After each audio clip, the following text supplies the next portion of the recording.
Dikkat!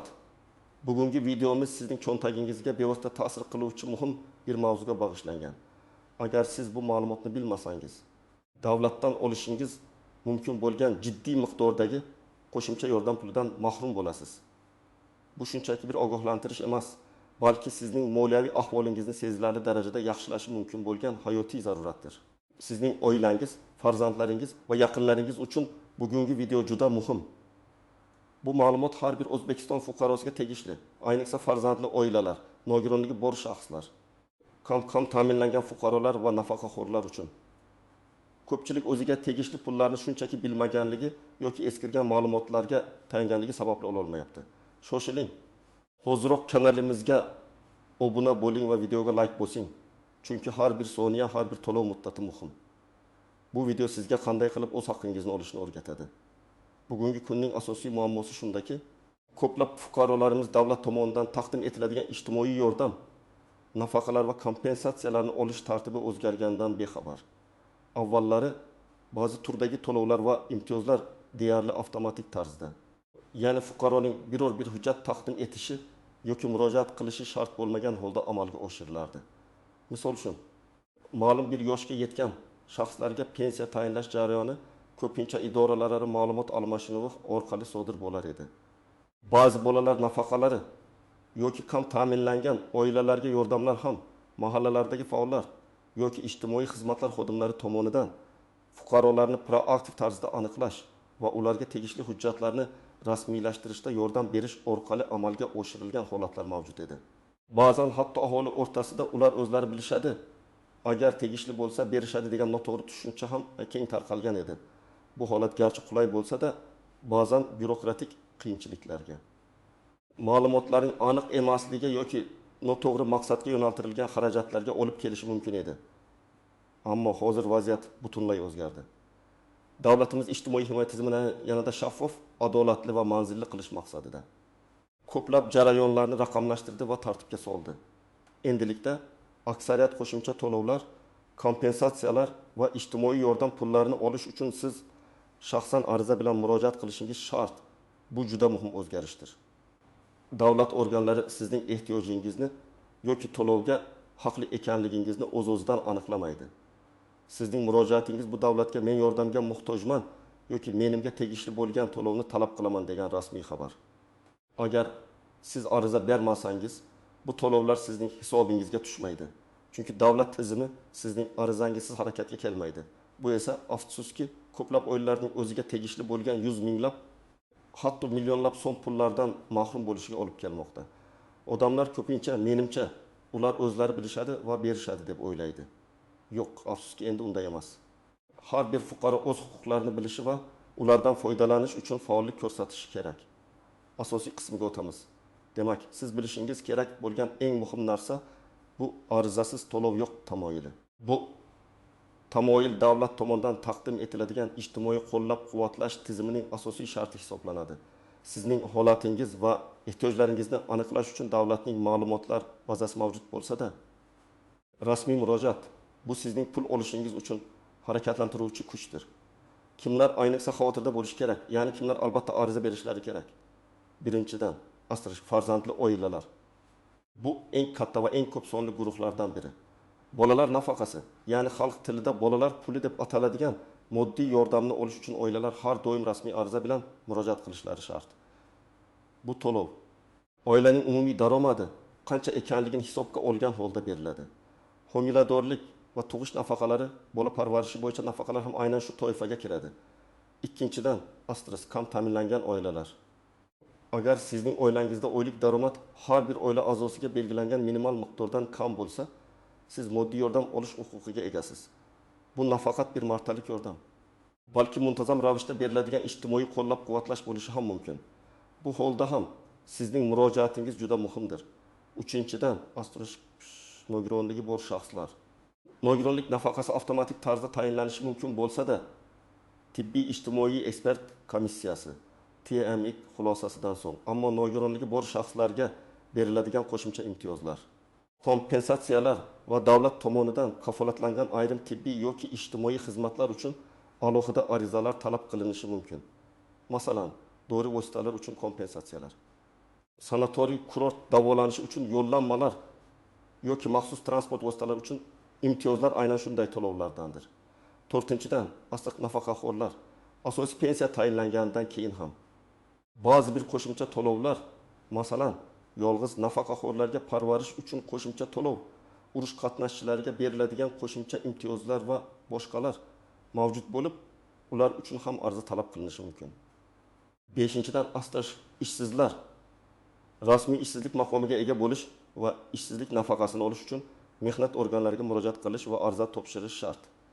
Aks holda siz davlat tomonidan taqdim etiladigan bu yordamni ola olmaysiz. Kimlar nisbatan kamroq xavotirda bo'lishi mumkin?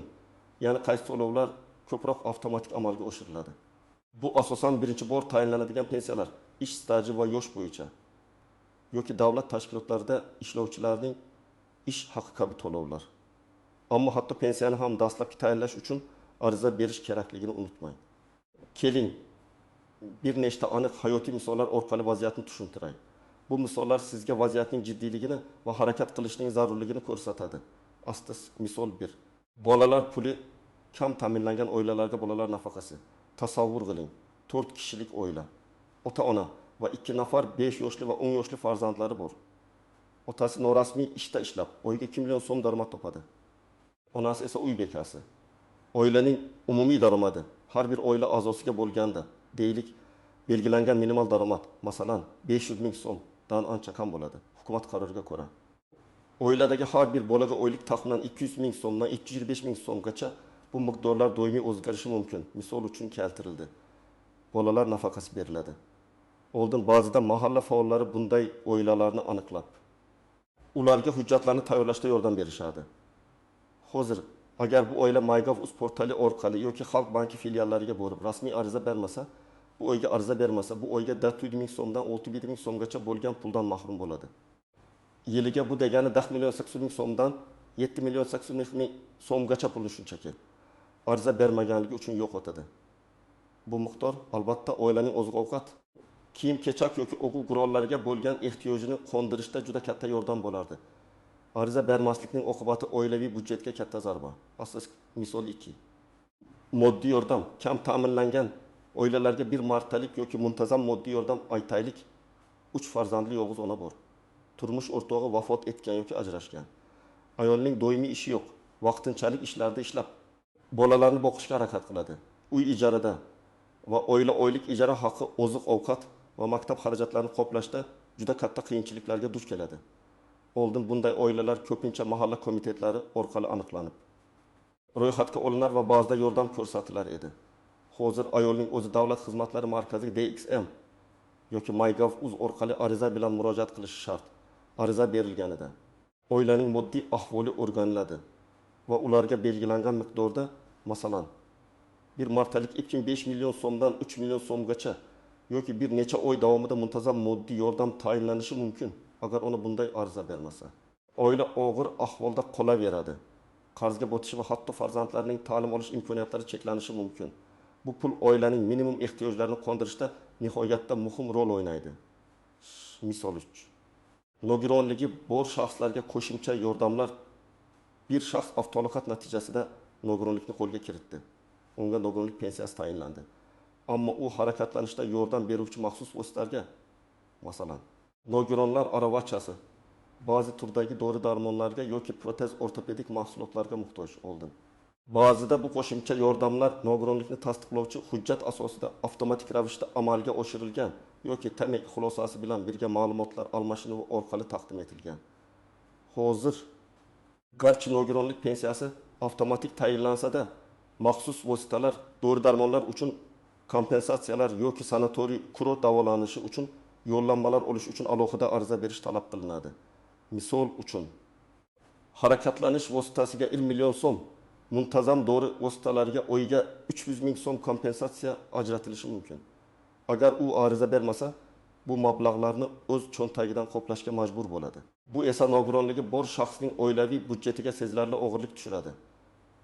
Ariza bermaslik bu o'z sog'lig'i va hayot sifatini yaxshilash imkoniyatidan mahrum bo'lishdir. Asterisk misolda homiladorlik va tug'ish nafaqasi. Ishlamaydigan ayollarga ayol homilador bo'ldi, lekin u rasmiy ravishda ishlamaydi. Uy bekasi. u rasmiy ish stajiga ega bo'lmaganligi sababli ish joyidan homiladorlik va tug'ish bo'yicha nafaqa ola olmaydi. Ammo O'zbekiston qonunchiligiga ko'ra ishlamaydigan ayollarga ham bir martalik homiladorlik va tug'ish nafaqasi beriladi. Bu miqdor odatda mehnatga haq to'lash eng kam miqdorining 7 ko'ktak narxida atrofida, masalan 800 ming so'm atrofida bo'lishi mumkin. Oldin bu kabi nafaqalar haqida ma'lumotni ba'zan poliklinikalar yoki mahalla fuqarolar yig'inlari MFI orqali olish mumkin edi. Hozir ayolning o'zi doimiy yashash joyidagi Xalq banki filialiga yoki davlat xizmatlari markaziga murojaat qilib ariza topshirishi shart. Agar u ariza bermasa, farzandi tug'ilishidan oldingi va keyingi davrda juda kerak bo'ladigan bu bir martalik moddiy yordamdan mahrum bo'ladi. Bu mablag' yangi tug'ilgan chaqaloq uchun zarur bo'lgan xarajatlarning bir qismini qoplashga yordam beradi. Bu misollar shuni ko'rsatadiki, ariza berish shunchaki rasmiyatchilik emas, balki sizning davlat tomonidan taqdim etiladigan yordamga erishishingiz uchun yagona yo'ldir. Endi esa istisnolarga, qiyinchiliklarga va unchalik aniq bo'lmagan nozik jihatlarga to'xtalib o'tsak, bu ma'lumotlar ham siz uchun juda qadrli bo'ladi. Asosiy istisnolar. Asosiy ba'zi birlamchi to'lovlar chindan ham avtomatik tarzda yoki minimal murojaat bilan amalga oshirilishi mumkin. Masalan, ish staji va yoshga qarab pensiya tayinlashda dastlabki ariza berilganidan so'ng keyinchalik pensiya hisoblash va to'lash jarayonlari avtomatik tarzda davom etadi. Biroq hatto bu holatda ham pensiya olish uchun dastlabki ariza juda muhim. Shuningdek, ba'zi bir ma'lumot almashinuv tizimlari orqali avtomatik ravishda tayinlanadigan yordamlar ham mavjud, lekin ularning soni va qamrovi cheklangan. Umuman olganda har doim ariza kerakmi degan savolni bergan ma'qul. Ochiq qiyinchiliklar va nozik jihatlar, pitfalls. Ochiq axborot yetishmasligi. Ko'plab fuqarolarimiz davlat tomonidan qanday yordam turlari taklif etilayotganini, ularni olish uchun qanday shartlar borligini yoki qanday ariza berish kerakligini bilishmaydi. Bu ayniqsa qishloq joylarda yoki internetga kirish imkoniyati cheklangan joylarda yashovchilar orasida keng tarqalgan muammo. Ular eskirgan ma'lumotlarga tayanishadi yoki umuman xabarsiz qolishadi. Ikkinchi byurokratiyadan qo'rqish yoki bexabarlik. Men tushunmayman, juda qiyin. Qog'ozbozlikdan charchadim. Bu iboralar ko'p odamlarning ongida mustahkam o'rnashgan. Hatto tizim soddalashtirilgan bo'lsa ham, oldingi tajribalar tufayli odamlar ariza berishdan cho'chishadi. Aslida hozirgi kunda davlat xizmatlari markazlari yoki MyGov.uz portali orqali ariza berish ancha soddalashgan. Asterisk, noto'g'ri yoki to'liq bo'lmagan hujjatlar. Arizaga ilova qilingan hujjatlarning to'liq bo'lmasligi, eskirganligi yoki noto'g'ri rasmiylashtirilganligi arizani rad etishga yoki jarayonni sezilarli darajada kechiktirishga olib keladi. Bu ham ko'pchilikning o'z haqqiga ega bo'lishiga to'sqinlik qiladi. 4 ma'lumotlarning eskirishi, qo'shnisi yoki tanishi aytgan gaplarga ishonish, oldingi paytda shunday edi degan tushunchalarga tayanish, bu ham xatarlidir. Davlat dasturlari va ularning shartlari doimiy ravishda o'zgarishi mumkin.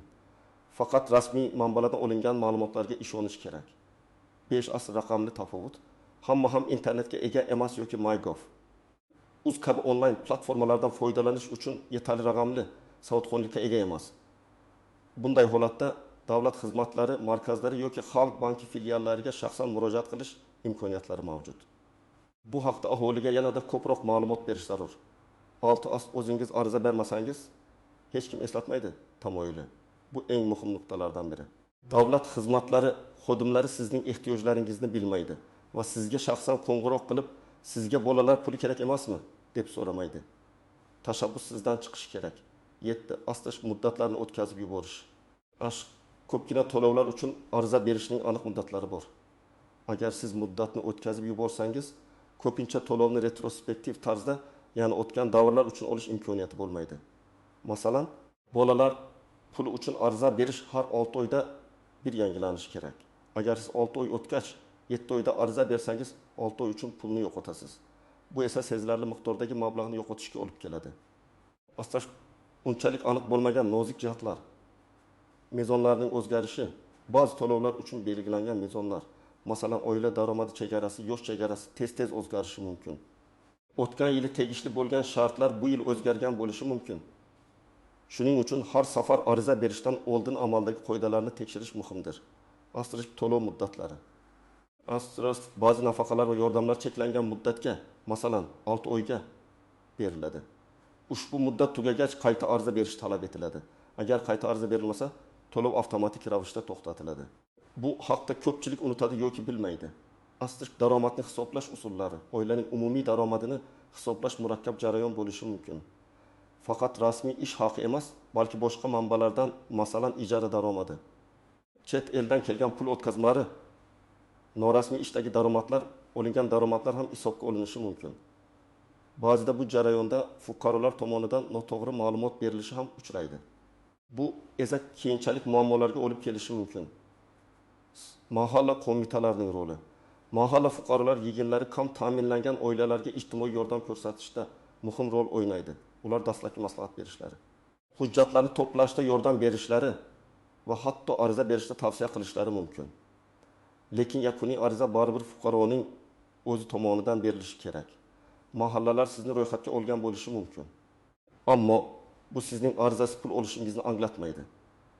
Proaktiv xizmatlar afsonasi, garchi davlat proaktiv xizmatlarni joriy etishga intilayotgan bo'lsa-da, ya'ni davlat organlari fuqaroning murojaatini kutmasdan o'zlari aniqlab xizmat ko'rsatishi. Bu tizim hali universal emas. Ayniqsa, qo'shimcha to'lovlar uchun sizning tashabbusingiz hal qiluvchi ahamiyatga ega. Shuning uchun kutmasdan o'zingiz harakat qiling. Endi esa eng muhim qism asli amaliy maslahatlar. Siz nima qilishingiz kerak? Qayerga borish kerak? Qanday hujjatlar yig'ish kerak? Nima yozish kerak? Siz eng qadam huquqingizni aniqlang. Avvalo, sizning oilangiz qaysi toifaga kirishini aniqlang. Farzandli oilami, kam ta'minlanganmi, nogironligi bor shaxsmisiz, yolg'iz nafaqaxo'rmisiz, sizga qaysi turdagi to'lovlar tegishli bo'lishi mumkinligini tushunishdan boshlang. Farzandlaringizning yoshini, oila a'zolarining umumiy sonini, oilaning jami daromadini hisobga oling. Ikkidan, rasmiy ma'lumot manbalarini o'rganing. MyGov.uz portali. Asterisk O'zbekiston Respublikasi yagona interaktiv davlat xizmatlari portali.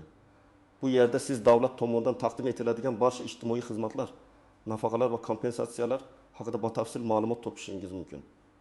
Har bir xizmat uchun batafsil tavsif, talab qilinadigan hujjatlar ro'yxati va ariza berish tartibi ko'rsatilgan. Bu sizning birinchi va eng ishonchli manbangiz bo'lishi kerak. Davlat xizmatlari markazlari DXM. Aslida DXM rasmiy saytida ham ko'plab ma'lumotlar bor. Asli hukumat qarorlari va prezident farmonlari, O'zbekiston Respublikasi qonun hujjatlari ma'lumotlari milliy bazasi (LEX). Uz saytida yangi qabul qilingan qonunlar va me'yoriy hujjatlar bilan tanishishingiz mumkin. Bu sayt rasmiy va eng aniq ma'lumotni beradi. Asli kol markazlar 11 kontaki raqami Davlat xizmatlari agentligining yagona axborot markazi. Siz bu raqamga qo'ng'iroq qilib, o'zingizni qiziqtirgan savollar bo'yicha batafsil ma'lumot olishingiz mumkin. 1077 raqami pensiya jamg'armasining ishonch telefoni. Pensiya va nafaqalar bo'yicha savollarga javob beradi. Astish mahalla fuqarolar yeginlari. MFA mahallangizdagi MFA ga murojaat qiling. Ular sizga dastlabki maslahatlar berishi, ayrim hollarda hujjatlarni to'plashda yordam berishi yoki tegishli tashkilotga yo'naltirishi mumkin. Mahalladagi ijtimoiy xodimlar ayniqsa kam ta'minlangan oilalarga yordam berishda katta tajribaga ega. Ikki qadam kerakli hujjatlarni to'plang. Har bir to'lov turi uchun talab qilinadigan hujjatlar ro'yxati farq qilishi mumkin. Ammo asosan quyidagilar talab etiladi. Asli shaxsni tasdiqlovchi hujjat, fuqarolik pasporti yoki ID kartasi, asli tug'ilish guvohnomalari, farzandlaringiz bo'lsa, ularning tug'ilish guvohnomalari, asli nikoh guvohnomasi, agar turmush qurgan bo'lsangiz, daromadlar to'g'risida ma'lumotnoma, oxirgi 12 oy yoki 6 oy uchun ish joyingizdan yoki soliq idorasidan olingan daromadlar haqidagi ma'lumotnoma. Agar ishsiz bo'lsangiz, bu haqda rasmiy ma'lumotnoma. Nogironlik guvohnomasi. Agar nogironligi bor shaxs bo'lsangiz, bank kartasi raqami, to'lovlar sizning plastik kartangizga o'tkaziladi. Turar joy guvohnomasi. Asriq ba'zi hollarda doimiy yashash joyingizni tasdiqlovchi hujjat talab qilinishi mumkin. Boshqa hujjatlar, ba'zi maxsus holatlarda qo'shimcha hujjatlar talab qilinishi mumkin. Masalan, vafot etganlik guvohnomasi, ajrashganlik to'g'risidagi sud qarori va hokazo. Hujjatlarni to'plashdan oldin MyGov.uz portalida yoki DXMda aniq ro'yxatni tekshiring.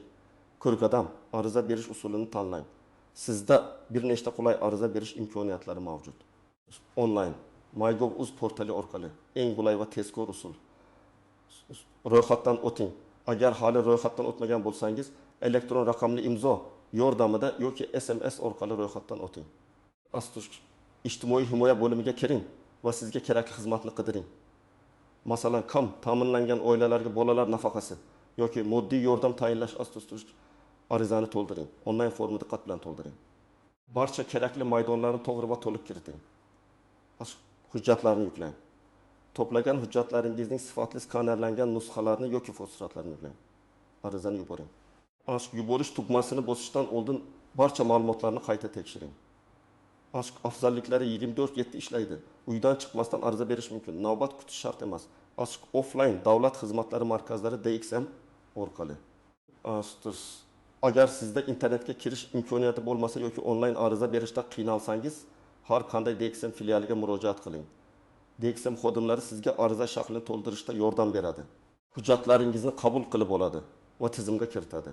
Ular sizga maslahatlar berishadi. Esda tuting, doimda navbatlar bo'lishi mumkin. Shuning uchun biroz vaqtingizni ajrating. Xalq banki filiallari ba'zi turdagi to'lovlar. Masalan, bolalar nafaqasi bo'yicha arizalarni Xalq bankining maxsus bo'limlarida qabul qilishadi. Bu haqda bankning o'zidan yoki MyGov.uz portalidan ma'lumot olishingiz mumkin. Astirish MFI mahalla fuqarolar yig'inlari. Ba'zi ijtimoiy yordam turlari uchun MFIda dastlabki ariza berish va maslahat olish mumkin. MFI vakillari sizning uy sharoitingizni o'rganib chiqishlari mumkin. Pikadan murojaatingizni kuzatib boring. Arizani topshirish bilan ish tugamaydi. Sizning arizangizni ko'rib chiqish jarayonini kuzatib borish juda muhim.